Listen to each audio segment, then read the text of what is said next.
and the various reforms which have surfaced over the years are taken on board in the successor NGO policy, thereby creating a more supportive environment for NGOs in the country.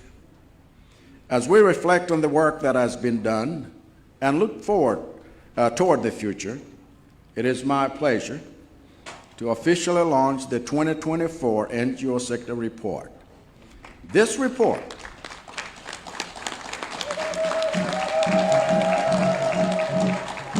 report's highlights the sector progress made over the past year and provides a roadmap for future collaboration and growth.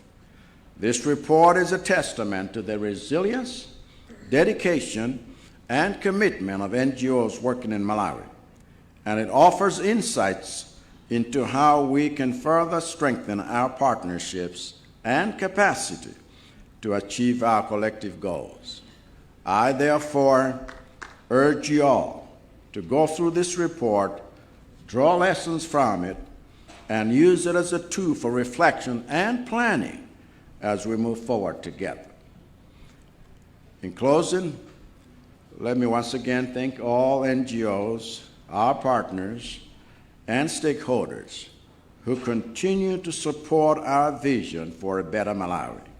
Your dedication to service and partnership is invaluable to the achievement of the Malawi 2063 vision, which is our national development agenda. Together, we will build a stronger, more prosperous Malawi, leaving no one behind.